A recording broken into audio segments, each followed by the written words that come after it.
Man, you know how you hear a rumor and you hope it's not true? Yeah, this is one of those cases. So, at the press conference after Backlash, John Cena AA'd Ron Killings, and there was talk that they were going to have R-Truth against John Cena at Saturday Night's Main Event. And I said, there's no way they're going to waste one of Cena's last appearances on R-Truth. Now, look, I want to make this very clear. I have nothing against R-Truth. He has been genuinely the funniest thing on the show now for about 3 years. Sometimes he can come off cringe, but most of the time he's genuinely funny. And that's cool. And even back when he was K-Quick, he was, I liked him. He was a pretty athletic guy, had a really good run in TNA, actually had a beef with John Cena for a while, ironically enough. And guess what? It wasn't BS. John Cena versus R-Truth is booked for Saturday night's Main Event. So what you're telling me is you only have a limited number of dates on John Cena's time in 2025 before he retires. Do we get John Cena versus AJ Styles, a new chapter in a story that had been built up and was a big part of 2016 and 2017, which delivered great matches, some of Cena's best matches? No. Do we get the CM Punk feud? Probably later in the year. Are we getting Cena against one of the new talents to really see if Cena can work with guys like an LA Knight or a guy who's on the rise up? No. Instead, we get John Cena versus R-Truth. Look, I'm going to repeat what I said. John Cena, I like R-Truth. Okay, I really do. But the reality is R-Truth is a comedy character. A character that, while funny, has not been taken seriously in a very long time. Yes, they did win the tag titles last year, R-Truth and Miz, in the ladder match. Wasn't a very long reign. But R-Truth going against the World Heavyweight Champion, the guy who beat Cody Rhodes, I'm sorry, but I don't like it. I'm sorry, I don't like it. I know some folks are going to love it. I don't like it. Because I think if you have a limited number of dates with John Cena, you want to book him against people and in matches that are going to be memorable. I don't think this is really all that memorable. R-Truth, I mean, we know who's going to win, right? And now the rumor is that they're going to do Cena and Travis Scott as a tag team for Money in the Bank. Dude, it's almost like WWE is tone deaf. Look, nobody gives a shit about Travis Scott. Most people do not want to see him out there or see him wrestle. People cared more about The Rock and the final boss at the Elimination Chamber show than they did Travis Scott. No wrestling fan cares about Travis Scott. There's obviously fans of Travis Scott that watch wrestling. That's different. They do care. But the average wrestling fan who doesn't know who Travis Scott is or follow his music doesn't give a damn. It's not like he's Dennis Rodman, in 98, 97. So I don't want to see that either. But here's the thing. This is just irritating as hell because, dude, I liked WWE's booking from the second half of 2022. 2023 was awesome. And then some of 2024. 2024, I think, had some hiccups along the way with the booking.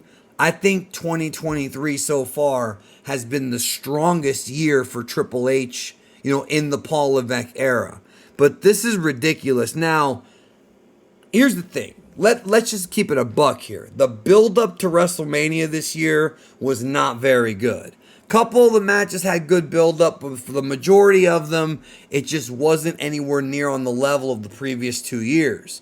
And that tells me that there could be cracks forming already with this creative team. Now, I did do a video a few months ago discussing some examples of Triple H's bad booking.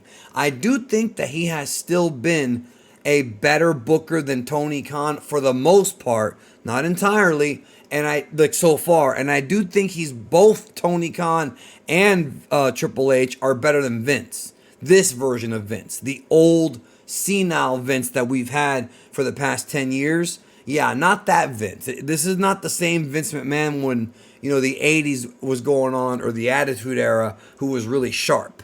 No, not that Vince. This Vince.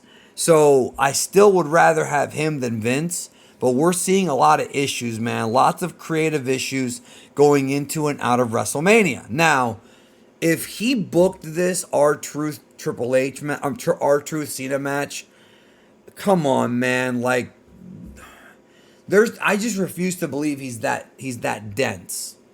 I don't think he's that dense. I feel like this was probably something that John wanted to do, that John Cena pitched, and they're gonna say yes because it's his retirement tour. He should be able to pick who he wrestles, so maybe that's it. But man, there's so many potential matches that are being thrown away by this. He's only got a limited number of dates. Are we not going to get Cena versus Jey Uso? Are we not going to get Cena versus, I mentioned, AJ Styles? Are we not going to get Cena versus, I don't know, Penta, Phoenix? That would be weird, but I'd be down for it. Give it a shot. Where's that at? Are we not going to see Cena and Roman Reigns one more time? I can understand them not doing that match. But there's plenty of other guys. LA Knight, I mentioned, would be a good choice against John Cena. Damian Priest. Any of these up-and-coming guys, maybe even NXT guys, would all be great against John Cena. But they're going to waste one of his dates against R-Truth. It's mind-blowing, man. It's mind-blowing. And if this is Cena's choice, well, I respect it. It's like, dude, like, y'all got to read the room. Like, you know what? As long as people keep going to these shows and paying these crazy ticket prices, I don't know if anything's going to change. And, I wish they would read the room a bit better and realize that, like, Cena's turn right now is not working as effectively as they think it is. Granted, he does get a reaction every town he goes to, and I'm not saying that the internet is more important than what goes on in the arena, because it's not. But I know there's a lot of people who feel like this year so far is a step down from the last couple years. And you shouldn't want that. You should want every year to be different and unique, but you want them to be as good as possible. And I feel like so far, 2025 has just been several steps down from what we got before.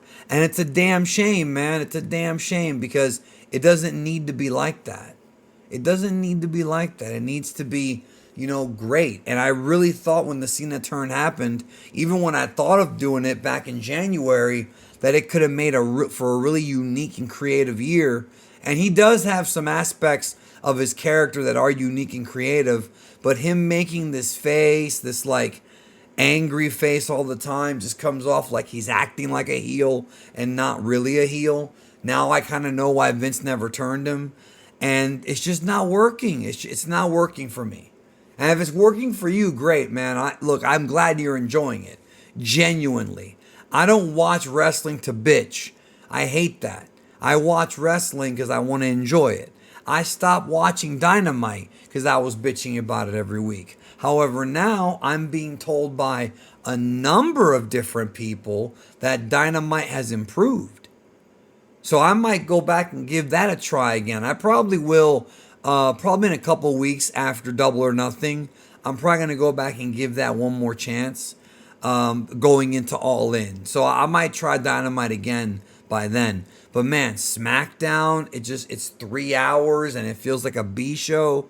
Raw actually is the best show of the week to me. Well, NXT usually is, but Raw is like, out of the big shows, Raw or SmackDown. Remember, SmackDown was the better show for most of 2023 and 2022 because of the bloodline.